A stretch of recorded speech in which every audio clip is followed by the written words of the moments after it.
Hi, welcome everybody to today's LYL live session. Today we have uh, Jen and Jennifer. What was the name of your company again? Chef Girl Nutrition. Chef Girl Nutrition. Today we have Chef Girl Nutrition joining us today. She's going to show us um, two summer healthy treats that you can incorporate at home using some simple ingredients and simple fresh ingredients. So Jennifer, if you would just quickly, I think everybody got your introduction, so you can just take it away. Perfect. All right, so thank you all for being here today. So I gave my brief intro on me already. So my name is Jen, and I am here to demonstrate for you a couple of healthy summer desserts. And you'll see as we go through these two recipes, they are highly adaptable. So we're calling them summer desserts, but there's something that you can really kind of change out the ingredients and change out the flavors and make, sort of adapt it to the seasons. And, maybe in the fall, it's a pumpkin-y thing. So we'll kind of talk about how you can change these up slightly. But we're going to be focusing on them through the lens of summer. We were just talking about how it's already the end of August, so we have our summer days winding down, but we still have plenty of warm days ahead of us. And summertime tends to be a time for a lot of dessert. We have barbecues, we have cookouts, we have all of those fun things, and we are sort of looking for refreshing desserts using fresh ingredients, and they cool us down. And so we're often leaning on things like ice cream. And while there's certainly nothing wrong with having your favorite ice cream is personally my favorite dessert, so I eat plenty of real ice cream. It's maybe not something that you want to eat every single day, right? And that's for a lot of reasons. It could be, for supporting your whatever your health goals are. And just eating something like a heavy ice cream or other heavy desserts every single day can just start to make you not feel so great, right? So what we're going to really be focusing on with these two dishes is two desserts. We are focusing on using ingredients that are health supportive, right? So that have some more nutrient value, have less added sugar, and can really be desserts that you sort of incorporate into your everyday life, right? So if you're looking for that sweet treat at the end of the day, right after dinner, if you have that sweet tooth, I definitely do. I'm always craving something sweet after an especially savory or salty meal. So after dinner, I'm kind of always looking for something to satisfy that sweet tooth. So that's what these two recipes are going to really be things that you can eat any night for dessert and feel good about it. So in talking about summer too, we are going to be using ingredients that are in season for summer and that kind of have that real summer flavor to them. And that's where I'll point out how you might be able to adapt these recipes for other times of the year. There's a few reasons why eating seasonally can really be beneficial. And summer is a great time to eat seasonally because there's so much fresh fruits and vegetables that come into season in the summer. So eating seasonally, when we talk about that, we are really mostly talking about produce, right? We're talking about fresh fruits and vegetables, and eating fruits and vegetables that are grown in season. One, they're going to taste better. So that's one of the best benefits of them. If you've ever had a strawberry in the middle of December, right, it's like very lacking in color. Sometimes they're like almost white looking. They're really pale. You bite into it, it's like not juicy, it's lacking flavor. Versus if you eat strawberries in the summer, they're super juicy, right? It's like getting all over your hands. They're bright red. So that's the difference that we're looking at when we think of fruits that are out of season versus fruits that are in season. So that's one thing, is that they're just going to taste better. And that's going to make you more likely to want to eat them, right? If we're talking about wanting to eat more fruits and vegetables in our regular diets, if you enjoy them, that's certainly going to help you continue to eat them regularly. Another great benefit is that they're more nutritious. So foods that are grown in season are able to grow in their natural ripening process, and that allows them to really develop the most nutrients that they can have, right? They're able to be really rich in those vitamins and minerals that we're looking for from our fruits and vegetables. They're also typically going to be more affordable and more accessible. So you'll see more, if you're in the stores, like you've probably seen over the last couple months in the summer, you'll see berries are on sale more often, and you'll probably see more of them. So that can be a really great benefit too, is that it's a little bit more cost effective. So going back to that strawberry example, if you were to buy a container of strawberries in the middle of the winter, it might be like $5, $6, if you're getting organic, maybe like $7, $8, versus if you're buying a container of strawberries now, you might find it for $2 or $3. So that's a big benefit, as well as it's also a benefit for our environment, right? So things that are grown in season typically are traveling less to get to your plate, right? Because it's something that is grown in its natural season and not something that we need to necessarily import from somewhere else. So that can have real impacts on our environment too. So those are some of the biggest benefits to eating seasonally. And again, I bring that up just to point out that we are going to be focused on using fruits in these 2 recipes today that are in season for summer. All right, and so I'm going to start diving into the recipes now. So I want to just let you know that at any point, if you have a question, we have a pretty small group here. So if you have a question, feel free to unmute yourself and just ask it out loud. But you can also drop questions in the chat box, and then anything that I don't get to in the moment, I'll answer at the end. And so we'll have some time at the end to, these 2 recipes won't take too long to prepare, so we'll definitely have some time for any additional questions that you have at the end. All right, so our first recipe is a berry chia pudding. So you may have heard of a chia pudding. So it uses chia seeds. So I have those here. I'll put them closer so you can see. They kind of look like poppy seeds, but they're a little bit more 3-dimensional, I would say. They're a little bit rounder than a poppy seed, but that's kind of what they resemble. But they are a super nutritious seed. So they're really rich in fiber. Fiber is something that most adults are not getting near enough of every day. And fiber is going to be really beneficial for our heart health, for our gut health, right? For keeping digestion running smoothly, for going to the bathroom regularly, all of those good things. Fiber is really just something that impacts our health in a lot of different ways. It can help lower your cholesterol. So getting enough fiber in every day is really important. And most of us just aren't getting enough of it. And part of that is because a lot of our diets are lacking in enough fresh fruits and vegetables, which is somewhere where we get a lot of our fiber. But we can also get fiber from things like seeds and nuts and whole grains. So these are all really great foods to have in your regular diet. So we're making this chia pudding. So chia seeds have this really cool quality about them where they absorb liquid and they actually swell up and turn into a sort of a gel-like consistency. So when we make this pudding, when we combine the chia seeds with liquid, it will actually sit for a little while. So it's not going to be ready to go right away. It's going to sit for at least a couple of hours in the fridge so that those chia seeds have a chance to absorb the liquid. And then it will actually turn into this thick pudding consistency. And then what's great about this chia pudding versus just a regular, chocolate pudding, vanilla pudding, whatever your favorite pudding is that it's filled with fiber because we have those chia seeds in there.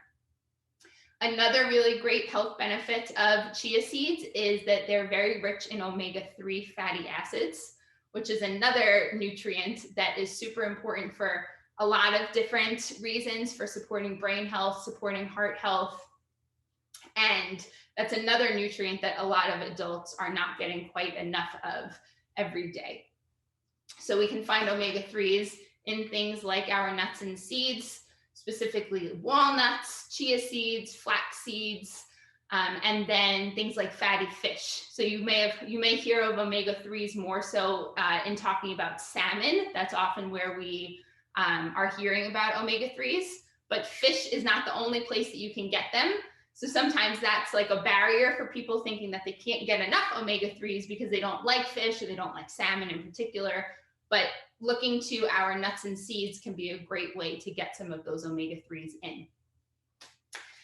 And lastly, with this chia pudding, we're adding berries into this. So I'll point this out as I go through the recipe. You don't need to add any fruit to the chia pudding. It works just with the chia seeds and the liquid basically, but we're adding some berries into this because berries are in season for summer. So that's what we're talking about in utilizing our seasonal produce in different ways to get more flavor, right? And to get more nutrients. So in today's berry chia pudding, I'm using blueberries. You could use any berry that you like, or like I mentioned, these recipes are super adaptable. So it doesn't even need to be berries. It can be any fruit really that you want to add in there that blends up well. So it might be cherries, it might be like some kind of melon, pineapple, mango, anything like that will work well in here. So you can really change out the fruit. And then that helps to add variety to this, right? So if you wanted something like this chia pudding to be like a weekly staple for you, you can change up the fruit that you add to it so that it's a little bit different every time. It has a little bit of a different flavor every time you enjoy it. Jennifer, if I may ask, what are some other good fruits that are in season right now? Yeah, so other fruits in season. So we have our berries. So that's any blueberries, blackberries, raspberries, strawberries. Cherries are in season, peaches, nectarines, pretty much all stone fruits. So plums, apricots, all of those different stone fruits, right? So those ones that have like a big pit in the middle, like a peach, those are all in season right now too. And melons are in season in the summer as well. So watermelon, we kind of we relate watermelon with summer, but other melons too, like cantaloupes and honeydews, those come into season in the summer as well. So lots of delicious fruits in season for summer for sure. Excuse me, I want to ask about the texture. Sure. Yeah, how would the texture be with the chia making the pudding? How would the texture be? So the texture is going to be, it's going to be thick like a pudding, but the chia seeds themselves do leave, like you'll feel the chia seeds in the pudding. So it does have a little bit of a texture to it. But they kind of absorb the liquid. So it's not like crunchy, like you're not crunching on seeds. But you really sort of feel the seeds in there. So the thing that I can sort of relate it to the most is if you had tapioca pudding and you have had like, you're used to having sort of like an extra texture layered into a pudding.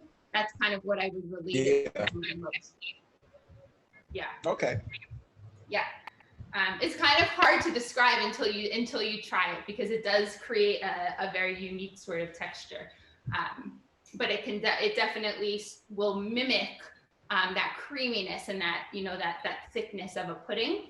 But it's I do like to. I'm glad you bring this up because I do like to point out that this isn't meant to necessarily replace a regular chocolate pudding, right? It is different, so it's not necessarily meant to replace, but it can be an alternative. So that it can be an alternative to a regular pudding or to ice cream, something that can still kind of satisfy that sweet tooth, but it's something that's really nutritious and health supportive. So I like to kind of think of it in that way, that we're not replacing, it's just it's an alternative. All right, so I'm going to get the recipe here. So we are going to, in the blender, blend up our berries with some milk, and then I'm adding just a tiny bit of sweetener using maple syrup, and I'm adding a little bit of extra flavor using vanilla extract. So the maple syrup and the vanilla are actually totally optional. That's another great thing about using fruit that's in season. Like we talked about, it tastes better, So it's usually sweeter too. So if you're using fruit that's in season, it can really make this sweet naturally, right? So that we don't need to add so much extra sugar. So you might not need to add any extra sweetener at all. It really kind of depends on how sweet your fruit is and your taste preferences to how sweet you like something. So you might consider leaving sweetener out when you first blend it up and then taste it. And then if you feel like it needs to be a little bit sweeter, add a little bit of sweetener, right? Because we can always add, but we can't take out. Once you've added it in, you can't take it out. So I always recommend starting with less and then taste and then add more if you feel like it needs it. Well, do you think a person that's diabetic needs to add anything to it? Probably not. Yeah, probably not. Again, it really just depends on the fruit that you're using, and some fruits are sweeter than others too. So if you're using like a tropical fruit like mango is a lot sweeter even than blueberries, but blueberries that are grown in the summer are a lot sweeter than blueberries in the middle of the winter. So it kind of, you know, can depend on how sweet it is with the fruit itself. But this is also, you know, for somebody with diabetes, because of the fiber from the chia seeds and the fiber from the fruit, this action and the fat in the chia seeds as well, right? There's those healthy fats, and there's a lot of fiber in the chia seeds and a lot of fiber in the berries. So those things combined help to balance out any sugar that is added. So if you added, you know, 1 or 2 teaspoons of honey or maple syrup, the fiber and the fat will sort of balance out that sugar. And so that helps prevent any spike in your blood sugars. Okay, thanks. So it's actually great for, it's a great snack or dessert for someone living with diabetes for sure. Okay, so I'm starting with a cup of blueberries, and you can use, just rinse this out. You can use fresh or frozen fruit here. So that's also something where if you have a favorite fruit that grows in the summer and you want to kind of save it to be able to enjoy it in the winter, you can freeze fruit yourself. So you don't have to buy it already frozen. You can take something like blueberries and you can just freeze them yourself and then have them in your freezer ready to use at any time of the year. And sometimes adding frozen fruit can add another, it can be a little bit creamier, can actually add like a little bit more creaminess to the texture than using fresh. So frozen is a great option here. And just if you like always have frozen fruit in your freezer, it's a great thing to add to something like this. So fresh or frozen will work here. And then I'm using a cup of milk. You can use any milk of your choice. This is an unsweetened almond milk. So you can use any dairy milk, any non-dairy milk, whatever your milk preference is. I do recommend, you know, if you are using any sort of dairy-free milk, that it is an unsweetened version. A lot of dairy-free alternatives sometimes have added sugar in them. So you'll usually see on the label that it says unsweetened. So I do recommend to always look for an unsweetened option when it comes to any sort of milk. And then we are adding, I'm going to add my bit of maple syrup here. You could use honey here.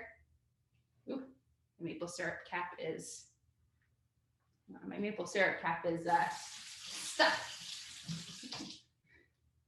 There we go. Okay, so I'm just adding a little drop of maple syrup in here. Just about a teaspoon or 2. So again, it's kind of up to you how you want to sweeten it. And I'm going to add just a teaspoon of vanilla. You could also use a different, I love the flavor of vanilla, but there's lots of different extracts out there, and that can be a fun way to add some flavor to any sort of, you know, sweet treat like this. So you can add like a little drop of almond extract or anything like that to add any sort of flavor that you really love. And that's all that goes in the blender. So we're going to blend this up. Here. You can really use any blender for this. It's not, you know, a particularly hard thing to blend. So any basic blender will work for this. Oh, I thought that was a question in the chat. Okay, I'm actually going to mute this just for a second so I don't blow out everybody's speakers with my blender. So I will unmute in just a minute.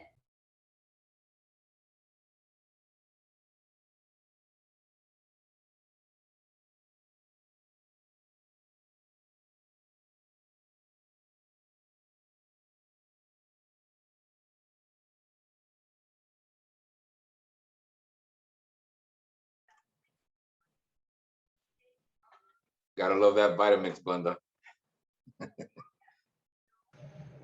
I have the Ninja professional one, but my next step up will be a Vitamix. Yes, it's a definite step up. I just jumped in on the end.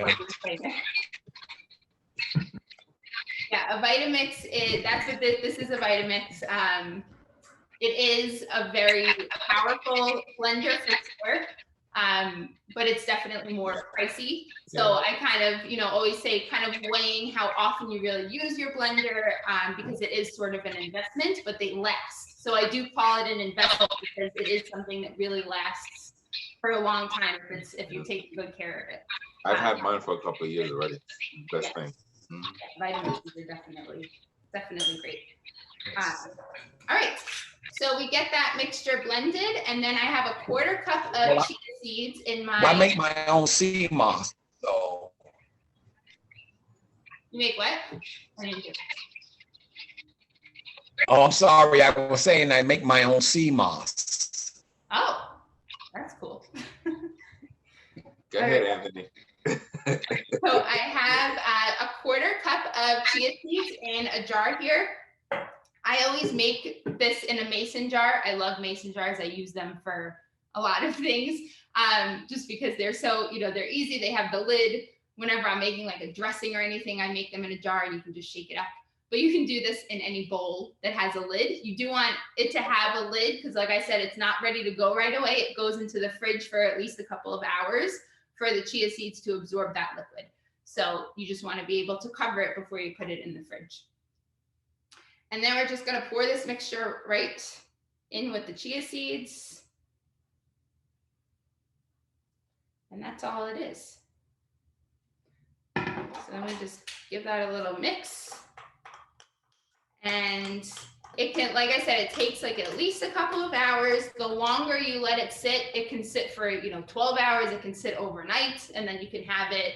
You could have this for breakfast. This doesn't just have to be a dessert. This could be a great breakfast. This could be a great snack.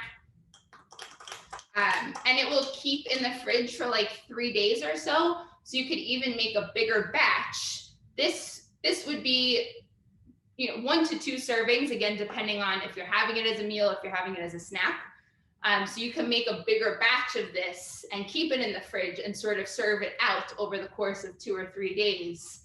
So you don't have to make it fresh every time if it's something that you wanted to just have as a go-to snack for a few days. And that is it for this guy.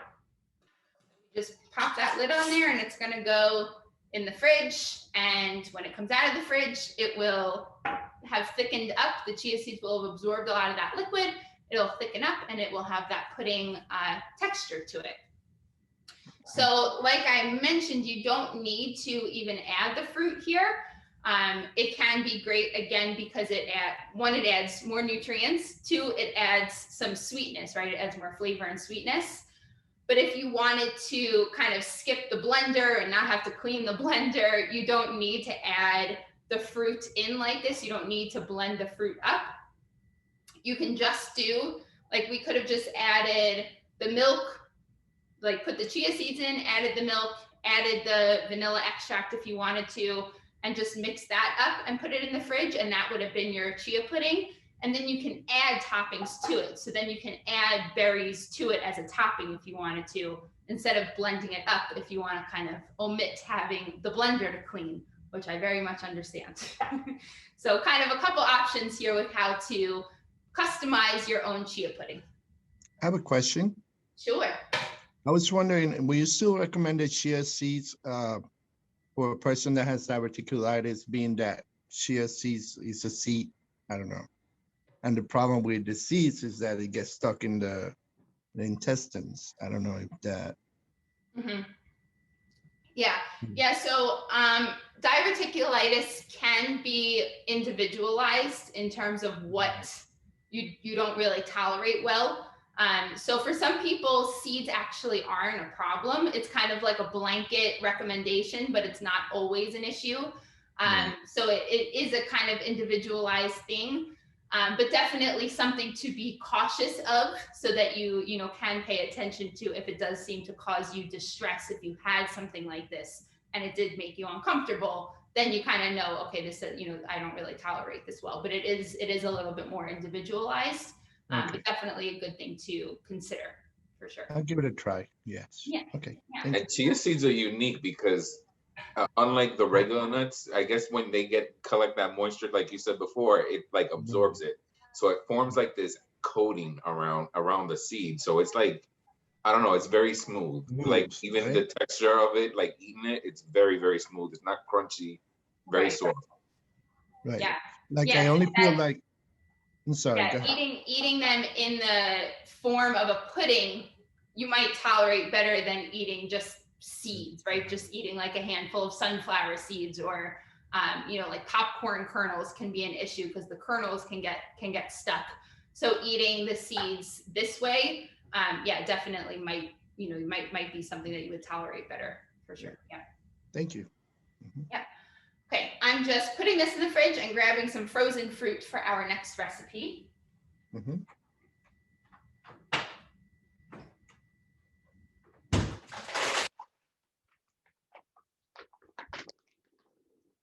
Okay, I'm gonna just give my blender a quick rinse because we're gonna use that again.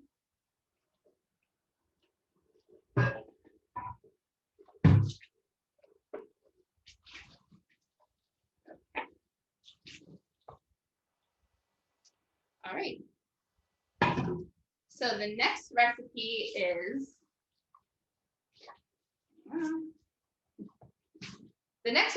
a no sugar added mixed fruit sorbet. So I don't know if any of you have kind of experimented in the realm of using frozen bananas to make a sort of ice cream. They you might see it like on blogs and things. A lot of times it's referred to as nice cream instead of ice cream, because it is a healthier version of a creamy ice cream. So frozen bananas have some sort of magic quality where they really create a very creamy texture. So I love to add a frozen banana even to just a regular smoothie. I have a smoothie a lot of times as my breakfast, and adding a frozen banana versus just a regular banana makes the smoothie so much creamier. And so this quality of a frozen banana has the ability to create a sort of ice cream. 11:59. So to freeze a banana, one thing that I really want to point out is not to freeze the banana with the peel on it, because once it freezes, you can't get the peel off. It's very hard to get the peel off once it's frozen. So always peel a banana before you freeze it.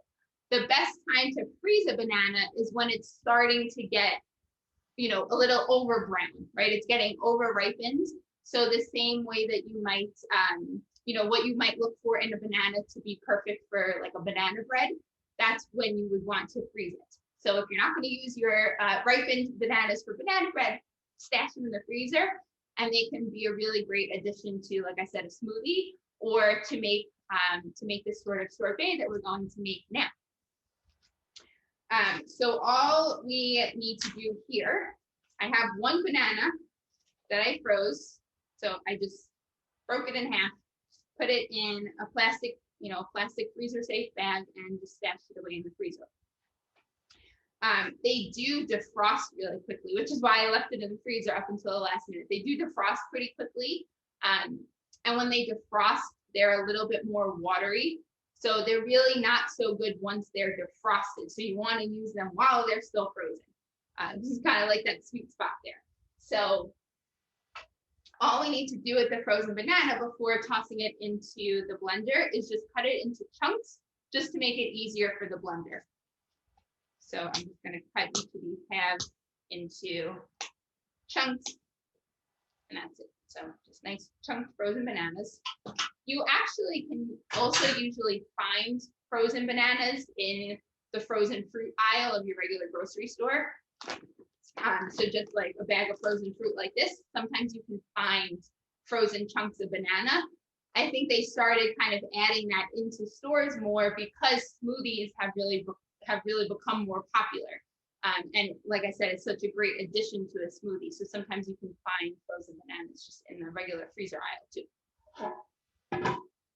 So for this no sugar added mixed fruit sorbet, we are starting with the frozen banana. So just tossing that in my blender. And I will point out, like I said, for the chia pudding, any blender will really work.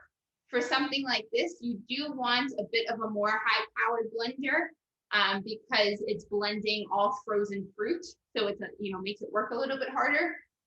You can also use a food processor for something like this, but it might take a little bit longer to get it really smooth compared to using a blender, but a food processor can work as well, if that's what you have. Okay, so with this sorbet, this again is where you can really kind of adapt and change up the fruit that you're adding. The one constant is using the frozen banana, but then the added fruit, the added mixed fruit, you can use whatever you like. So I do recommend for this that you're using all frozen fruit. So again, that can be that you froze fresh fruit, right? That you bought fresh fruit and you put it in the freezer, or it can be that you have a bag of frozen fruit. So that is something that I recommend always having in your freezer. I always have frozen fruit on hand. And you can still, kind of pick the frozen fruit to be what's in season. So we're actually using, this has mango, strawberry, and pineapple in it. So still a lot of those fresh summer flavors. But like I mentioned before, if you wanted to stick to using seasonal produce, right, what you can buy today in the store, you can freeze that yourself and then just use that. So we're adding a cup of this frozen mixed fruit.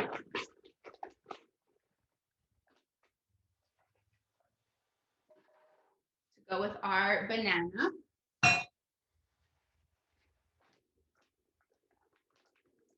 And then we are also adding just about a teaspoon of any fresh citrus juice. So fresh lemon juice, fresh lime juice, fresh orange juice, even grapefruit juice if you had that.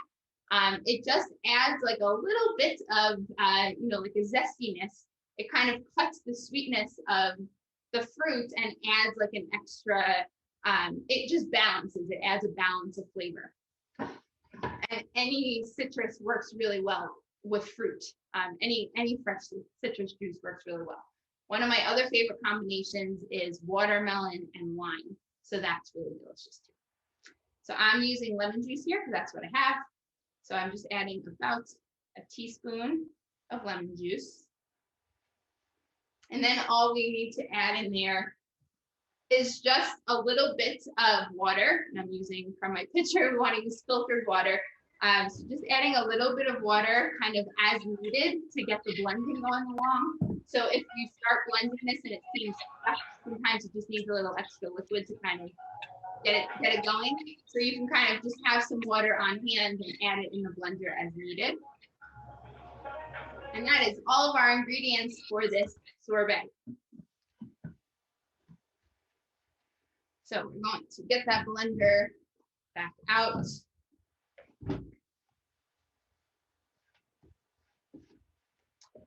Okay.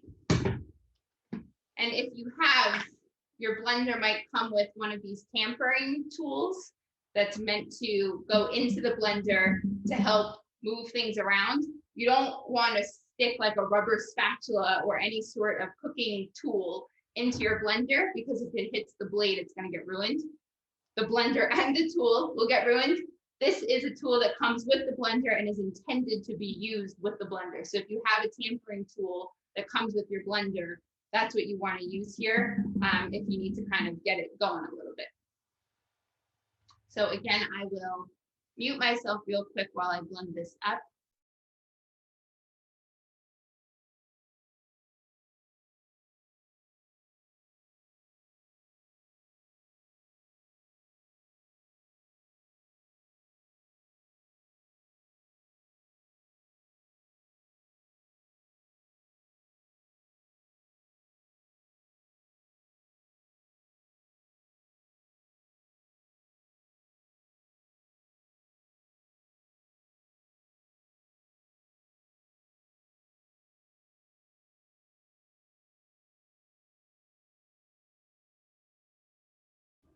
Okay. All right. So let's just see how this is doing. I'm actually going to grab a rubber spatula to get it out of here.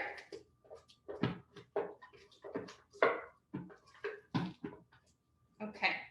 And I'll try to kind of show you, it's hard on the camera here, but I'll try to show you how the texture, it comes out really super creamy. Like you can tell it kind of looks like ice cream.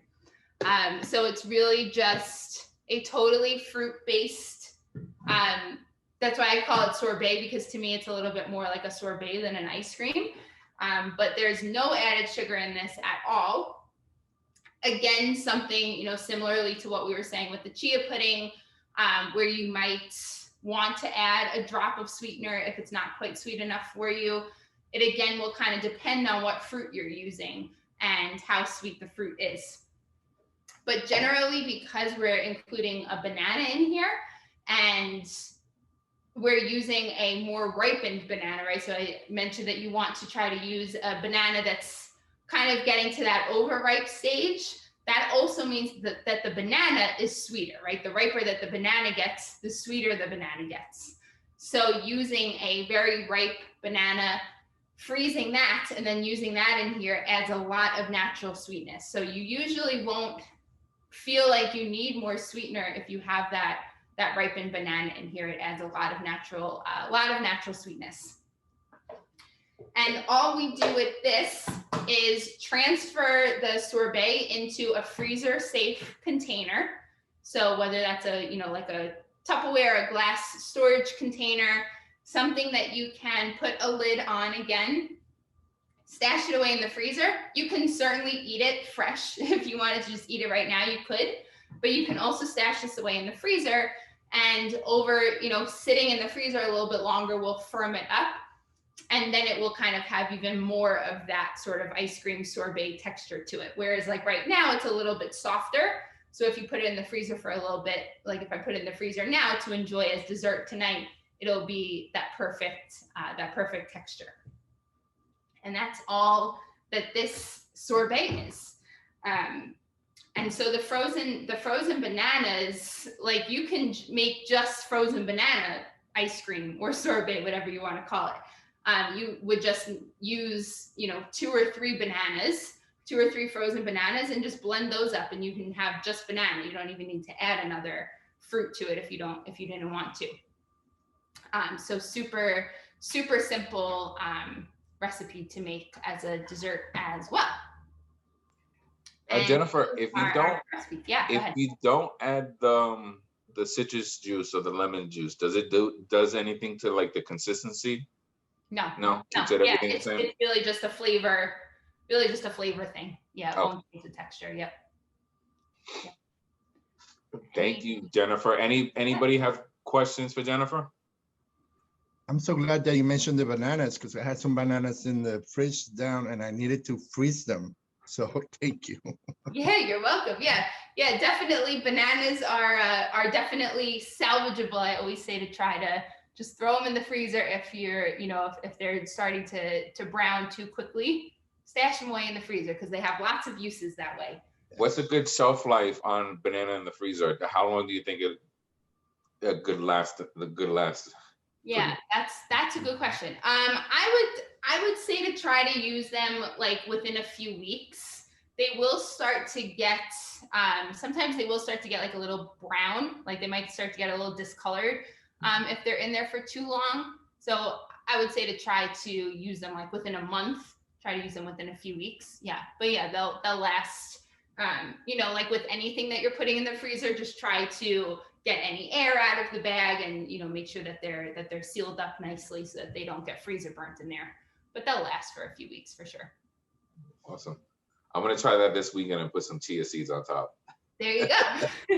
Another good use for chia seeds as a topping for your sorbet. I love chia seed as a topping because it's like a good treat. Like especially for like even if like, you know, like chocolate pudding or like vanilla pudding, just a little bit on top, it's like awesome. Yeah, that's a really great idea as a topping. Yeah. Yeah, I think we think of, you know, you see like walnuts and things sometimes used as toppings for ice cream and things. But yeah, chia seeds can be a really fun topping because they do add, you know, eating them that way, it does add a little bit of texture, it does add a little bit of crunch, and then has all that great nutrient value that we were talking about. And speaking of that chocolate pudding, I know, Jennifer, you've done these other wonderful desserts with avocado and chocolate, and what a great dessert that is too, you know? Yes. So avocado, similarly to a frozen banana, avocado is great for adding creaminess. So sometimes I'll add like a quarter of an avocado to a smoothie. It's one of those things where you really don't taste it, but it adds a lot of creaminess. And of course, it's adding a ton of healthy fats that are in an avocado, as well as fiber again. So avocado is something great. Yeah, and you can use avocado in a lot of really interesting ways. So it's used often to make like a healthier, as Nancy said, like a healthier chocolate pudding, where you can use avocado to sort of thicken it and make it creamy, versus using something like cream or, you know, something like that that's really high in saturated fat. And avocado can also be used as like a fat replacement in baking. So in keeping in line with talking about our healthier desserts, sometimes you can substitute some of the butter or whatever the fat source is in a baked good. This doesn't, this is like a general tip. It doesn't always work like one-to-one to switch out your butter for avocado, but avocado can be a really great substitute for less healthy fats to kind of add that fat to a baked good, but it's healthier fat compared to something like butter. I know, it's so anti-inflammatory too, which is so great. Yeah, my husband always does that with that avocado. It's like Hawaiian butter or something. He just, instead of using the butter, he uses that a lot. But I love that chocolate dessert too. And again, another thing I wanted to ask you, my sister did this the other day. I guess I don't know if this would go great with the sorbet recipe, but she used coconut cream and whipped that up and used it as a little whipped cream on top of the frozen dessert she made. And have you ever done that? I mean, is that something easy to do? Yeah. And what's the benefit of using, coconut cream versus regular whipped cream? Yeah. So coconut cream. So coconut cream is basically the fat content from the coconut. So if you've ever bought canned coconut milk and you've opened that can and the whole top layer is the white, like the thick white part, and the bottom is the liquid that tends to separate. So that top part, that top white part, that's the coconut cream. You can buy coconut cream in a can too, where they've already separated it for you, and you just get the coconut cream in the can. So coconut cream, whips up. It's a great, I see it used less as just like a healthy alternative, but more so as a vegetarian or vegan alternative to using dairy, because coconut cream is still very high in fat, but it's fat from a coconut, right? And a coconut is a fruit, so it is, sort of like a natural, healthier fat. So even though it is a saturated fat, it's coming from a coconut, right? So we can, look at it from that lens if you're buying a good quality coconut cream. But it is still going to be very rich in fat. So, that's something to keep in mind. So I see it used more so as a replacement for a dairy-based fat to make a recipe vegetarian or vegan. But yeah, I mean, coconut cream is going to have some nutrient value to it compared to something like heavy cream, because again, it's coming from a coconut. So, it's going to have some of those vitamins and minerals that we can get from a coconut. But it's not necessarily something that, will reduce the calories of a dessert as much as it just might be like a better alternative for some people to use. Yeah, but yeah, it whips up really nicely. So it does make a really nice whipped cream. It can be used to make like a nice frosting for a cake or something like that. Yeah, it's interesting. Yeah. It's funny, I just came to realize that, like, coming from South America, usually like once a month, there is coconut juice made for, like for dinner or something. And we don't use that here. So it's funny how the fruits are more used in a different way over there. Yeah. But going back to the avocado, I recently learned the secret about avocado in juices. And I told my mother to use it with like these melons that were really, really, really sweet. And the avocado kind of cut back on the sugar on it. So it helped and it made it more creamy, but she did not believe me. And when I made the juice, she was like, this is amazing. Yeah. That was really, really funny. Yeah. And I think that's great. That's something that I always, encourage, is to think about how we can use certain foods like that in more, creative ways. That it doesn't have to be that we're just eating, avocado on toast. Right. As that's a very popular food. It doesn't have to be that we're just eating avocado that way. It can be that we're using it for its different qualities. It has this creamy quality, it has these healthy fats. And so we can use those different qualities in certain foods to make, to use as healthier alternatives for certain things. Yeah, I love that. I suppose if you're worried about diabetes or anything, the avocado helps to slow down the absorption of any extra sugars. Definitely. Yeah. Yep. So that's all these things are so Sometimes avocados ripen so quick that it's like, oh damn, it got really ripe very fast. Yeah. It does have its very certain sweet spot that it's like one day too late. It could be a little over, for sure. Yeah. I do recommend it. Trader Joe's. Actually, I had avocado this morning on Dave's Killer Bread. Yeah, that's my husband eats that every day practically. Yeah, I love that. Yeah. All right. Well, thank you very much, Jennifer. We appreciate you coming out and showing us these great recipes. I know I'm gonna plan on using some of them, especially that chia seed pudding. I love chia. I'll try that this weekend. Thank you. And we look forward to maybe seeing you again soon. And thank you for. Yes, I'm going out to get some chia now. Me too. My husband said, "Yeah, you make that. You got to make that." So, okay. So now you've all got some homework. We've all got some things to make. Yes. Yeah. Well, thank you again, Jen, for everything. It's good being on with you guys, and I'm looking forward to maybe seeing you again soon. Thank you, everybody, for attending today. Thank you. Thanks, Alex. Well, everyone, take care. Thanks, Jen. Bye-bye.